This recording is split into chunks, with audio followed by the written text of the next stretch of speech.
আমাদের ইন্ডাস্ট্রিতে তো খুবই একটা ভালো পরিবেশ ছিল না, একটা খুবই ভয়ের পরিবেশ, রাজনীতি শূন্য একটা ইন্ডাস্ট্রি পাবো। এই চেহারাতেই আমি ঋত্বিক চক্রবর্তী, আর ও বেচারা মুখটা ঢেকে রেখেছে। তোমরা যখন ইন্টারভিউ করো তখন বলে দাম্পত্য কলহ খুব খুঁটিনাটি ছোট ছোট বিষয় হয়ে যায়, জাস্ট চামচ না তুললে একটা বড় ঝগড়া হয়ে যেতে পারে, যার জন্য 3 দিন কথা বন্ধ থাকতে পারে। মেয়েলিগো যদি পুষতাম তাহলে খালি পেটে থাকতে হতো। হ্যাঁ, একটু কুণ্ঠিত এই ধরনের কথা শুনে। তারকা হয়েও সাধারণ জীবনযাপন তাঁর। স্বয়ং প্রসেনজিৎ চট্টোপাধ্যায় বলেন, তাঁর অভিনয় ঈর্ষণীয়। নাটকের মঞ্চ থেকে সমাজ মাধ্যম, বিশ্বাস করেন পারফরমেন্সে। নধরের ভেলা নিয়ে এ প্রান্ত থেকে অন্য প্রান্তে ছুটছেন তিনি, ঋত্বিক চক্রবর্তী। সম্প্রতি ফেরা ছবিতে কাজ করলেন সঞ্জয় মিশ্রার সঙ্গে। সেই অভিজ্ঞতা, ইন্ডাস্ট্রির সমস্যা, প্রেমের ভাষা থেকে পেরেন্টিং, সব নিয়ে আড্ডায় ঋত্বিক চক্রবর্তী। রাজ্যের পরিস্থিতি সম্প্রতি পালাবদল হয়েছে, তো কিভাবে দেখছেন? আশায় আছি, আশা করছি যে একটা একটা অদ্ভুত সময় শেষ হয়েছে, এবং আমাদের ইন্ডাস্ট্রিতে তো খুবই একটা একেবারেই একটা ভালো পরিবেশ ছিল না, একটা খুবই ভয়ের পরিবেশ। ব্যান কালচার আমাদের ইন্ডাস্ট্রির একটা পার্ট হয়ে গেছিলো। তো আশা করছি যে সেই সব মুক্ত একটা প্রশাসন পাবো, এবং আমি আমাদের ইন্ডাস্ট্রি নিয়ে বলতে পারি এই একদম রাজনীতিকরণ হবে না, রাজনীতি শূন্য একটা ইন্ডাস্ট্রি পাবো, এরকম একটা আশা করছি। একজন শিল্পী হিসেবে কাজ করতে কতটা অসুবিধা হচ্ছিল? তৃণমূল সরকারের আসার আগে থেকেই হয়তো একটু কাজ করছি, কিন্তু তখন আমি জাস্ট কাজ করতাম এবং কাজ করে চলে যেতাম। পেশাদার হিসাবেও নতুন ছিলাম, সবটা যে খুব বুঝতাম তাও নয়, কিন্তু এই রকম একটা পরিস্থিতি ছিল না, একেবারেই এইরকম একটা পরিস্থিতি ছিল না যে একদম সরাসরি রাজনীতির যোগ ছিল। এইটা তো ছিল না, এটা তো দেখিনি কখনো, এবং শুনেছি তো অন্যান্য যারা সিনিয়রদের থেকে, তারাও এই কথাটা বলেন যে একেবারেই এরকম ছিল না। আমরা দেখেছি আপনার প্রদীপ্তদার সাথে যে ছবি বিভিন্ন জায়গায় ঘুরে ঘুরে দেখাতে হচ্ছে, সেটা তো কিছুটা এর জন্য যে ইন্ডিপেন্ডেন্ট ফিল্ম মেকিংকে যেহেতু ওই গুপি শুটিং বলে দাগিয়ে দেওয়া হয়েছিল। নধরের ভেলার ক্ষেত্রে আমি বলবো যে ব্যাপারটার এতটা সরলীকরণ নয়, কিছুটা নিশ্চয়ই ছিল তার কারণ। তবে কোন ছবি কোথায় থাকবে, কতটা হল পাবে, কতটা পাবে না, তো সেই সব নিয়ে প্রদীপ্ত পরিচালক হিসেবে তার আগের দুটো ছবিতে একটা অভিজ্ঞতার মধ্যে দিয়ে গেছে। সেখান থেকে আমরা ঠিক করেছিলাম যে এবারে আমরা এই ব্যাপারটা এইভাবেই করব। কি করে আসলে একটা সুড়ঙ্গ কেটে আমরা একটা পালিয়ে যাবো আর অন্য পথ খোঁজার থেকেও আমরা আমাদের ছবিটার বেটার ভবিষ্যৎ আশা করে এটাতে এসেছিলাম, এবং এখন তো আমাদের খুব মজা লাগছে, অতএব আমরা এটাতেই থাকবো। ফেরার কথায় যদি আসি, এখানে আমরা ট্রেলারে যেটা দেখতে পাচ্ছি, আমি একদম ট্রেলারের শেষ অংশ থেকে শুরু করব, যে জায়গায় বলা হচ্ছে যে এই জীবনটাই দেখতে চেয়েছিলাম কিন্তু আজকে এখানে পৌঁছে যেন শূন্য মনে হচ্ছে। আপনার ব্যক্তিগত জীবনে আপনার কখনো এরকম মনে হয়েছে? আমি এমনিতে খুব আশাবাদী একজন মানুষ, আর পলাশের কাছে তার পলাশ আমার চরিত্রটা এই ছবিতে, তার কাছে সফলতার যা আমার কাছে সফলতার মানেগুলো সেটা নয়। তো ফলে আমি আসলে যে জীবনটা দেখতে চেয়েছিলাম আমি সেই জীবনটার মধ্যে দিয়েই যাচ্ছি। এখন কতদিন দেখতে পাবো না পাবো সেটা তো ভবিষ্যৎ বা সময় বলবে, কিন্তু আমি এই জীবনটাই দেখতে চেয়েছিলাম। এইভাবে তো তুমি কাউকে নিজেকে শেখাতে পারো না যে তুমি অল্পতে খুশি থাকো, অল্পতে খুশি থাকো। আসলে তো তোমাকে সত্যিকারের খুশি হতে হবে। তো সত্যিকারের খুশি হতে পারছিটাই হচ্ছে ব্যাপারটা। নইলে তো অনেকগুলোই ভালো ভালো কথা ছোটোবেলা থেকেই আমি কেন সবাই পড়েছে। আসলে তো ব্যাপারটা কী বলবো, হৃদয়ঙ্গম করা যাকে বাংলায় বলে। আমরা তো জানি সবাই সব কিছু, হৃদয়ঙ্গম করলেই ব্যাপারটা বদলে যায়। কদাচ মিথ্যে কথা বলিও না, এটা তো নতুন করে কিছু বলার নয়, কিন্তু যে হৃদয়ঙ্গম করেছে সে বলছে না। আমরা তো আমরা যা চাই, ব্যাপারটা এইটা তো তারই তো রিফ্লেকশন। আসলে আমরা যা চাই আমরা তাই। ছেলের মধ্যেও কি এই বোধটা আপনি দেখেন? ওর মাথার উপরে বাবা মা আছে, তো তারা তাদের মতন করে ওকে নিশ্চয়ই, হ্যাঁ, ও যেভাবে ওর যা যা চাইছে তার অনেকটাই দেওয়ার চেষ্টা করি। হ্যাঁ, অনেকটাই ও পাক, তারপরে ওর জীবন ওকে শেখাবে। একটা এমপ্যাথেটিক মানুষ হিসেবে গড়ে উঠুক, নিজের ভালো ছাড়াও আরও মানুষের ভালো দেখতে পাক, সমস্ত রকম মত শোনার মতন মনটা অতটাই উদার হোক যে সব কটা। আর শুধু উদার নয়, সব মত না শুনলে নিজের নিজেকে গ্রো করাও যায় না। এগুলো করে যদি বেড়ে ওঠে সেটা আমরা চাই। এখন তো তারপরে তো মানুষ তার নিজের মতনই হয়। ফেরার মাধ্যমে আপনি কোথায় ফিরলেন, ঋত্বিক চক্রবর্তী কোথায় ফিরলেন? খুব মেমোরেবল এক্সপিরিয়েন্স যেটা হয়ে রইল, সেটা সঞ্জয় মিশ্রের সাথে অভিনয় করা, এবং এমন একজন অভিনেতা যার মানে মানে যার আমি তো ভক্ত বটেই, এবং এমন অনেক ছবি আমি দেখেছি যে ছবিটার নাম আমি জানতাম না, মানে ওটিটি সার্চ করতে করতে সঞ্জয় মিশ্রের মুখ দেখে সেই ছবিটা দেখতে ঢুকেছি। এরকম খুব বেশি অভিনেতা নেই, একজন দুজন অভিনেতা আছেন, তার মধ্যে সঞ্জয় মিশ্রও ছিলেন। তো এটা একটা কি বলবো, এটা একটা বাড়তি পাওয়া জীবনের। এবং ছবিটা যখন শেষ হলো তখন আমাদের মধ্যে একটা একটা মানে ব্যক্তিগত সখ্যতাও হলো, তো সেটাও একটা বিরাট পাওয়া। তো ফেরা থেকে কোথায় ফিরলাম জানি না, কিন্তু এটা পেলাম। আপনার বাবার সঙ্গে সম্পর্ক সেটা কতবার রিফ্লেক্ট করেছে? দেখো, অভিনয় যখন আমরা করি তখন কিছুটা আমরা মানে খানিকটা নিজেদের মধ্যে ডুব দিয়ে দিয়েই অনেক কিছু খুঁজতে হয়, ওই মানুষটাকে বুঝতে ফাইনালি ডুব দিতে হয় নিজের মধ্যেই। তো যখন একটা ছেলের পাঠ করছি এবং সামনে একজন বাবা ভূমিকায় অভিনয় করছেন, তখন যখন আমি কোথাও যদি সত্যি করেই কোথাও ডুব দিই, তাহলে কোথাও আমি এবং আমার বাবাই পড়ে থাকে, মানে যদি ডুব দিয়ে কিছু খুঁজতে হয়। প্রথম দিনই আমাদের মধ্যেকার যদি জলজে মানে মধ্যেকার কোনো দেওয়াল কিন্তু প্রথম দিন থেকেই ছিল না, হ্যাঁ, কোনো অদৃশ্য দেওয়ালও ছিল না, ফলে আমরা খুব সহজে মিশেছি। এবং 2-3 দিন শুটিংয়ের পরেই আমরা একে অপরের কাছে একদমই মানে মানে একে অপরের সাথে মন খুলে কথা বলতে পেরেছি, গল্প করেছি। এমনকি আমরা আউটডোরে গিয়ে সঞ্জয়জি রান্না করেছেন মাটন, খেয়েছি। হ্যাঁ, আমিও ওনাকে কলকাতার মিষ্টি খাইয়েছি।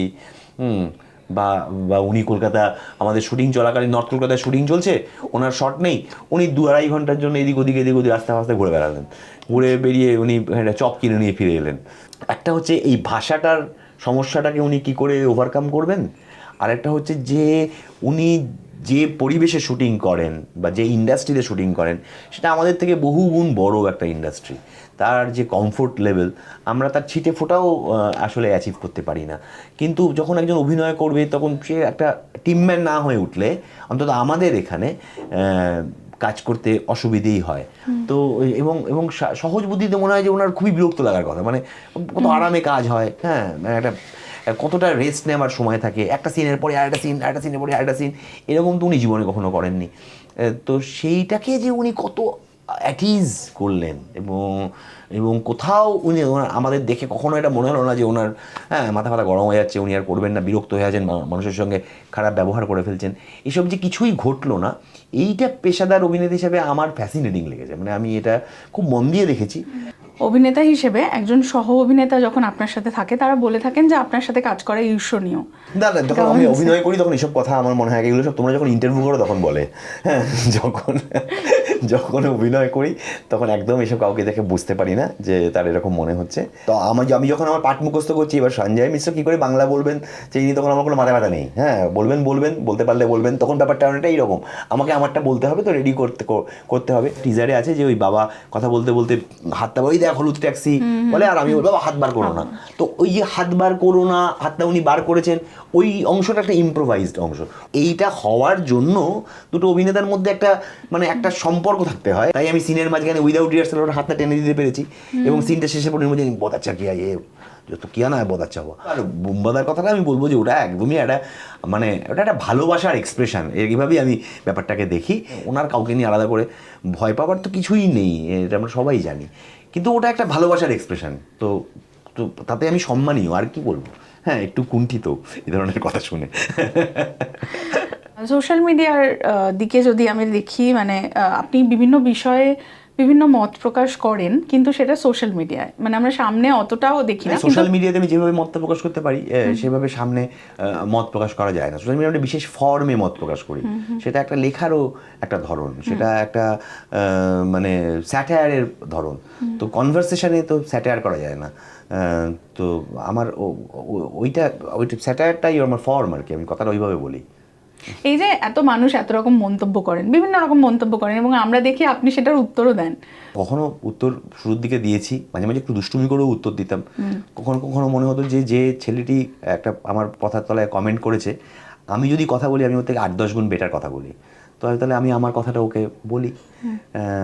তো অনেকে পছন্দ কখনো কখনো করে কথা বলায়, আর কখনো কখনো মানে মনে হয় যে ওর কথা থেকে হয়তো ওকে কেউ চিনতই না, আমি ওর উপর একটু আলো ফেললাম, এরকম আমার কখনো কখনো মনে হয়। ছবি নিয়ে কমেন্ট করছেন অধিকাংশই তাই, এবং চেহারা নিয়ে মন্তব্য করছেন। দেখো, ওদের একটা কমন কথা হচ্ছে যে আপনার তো কাজ নেই, তো তার মানে উনি হিব্রু সিনেমা দেখেন বা সংস্কৃত সিনেমা দেখেন, যে বাংলা সিনেমা দেখে সে জানে আমার কাজ আছে কি নেই।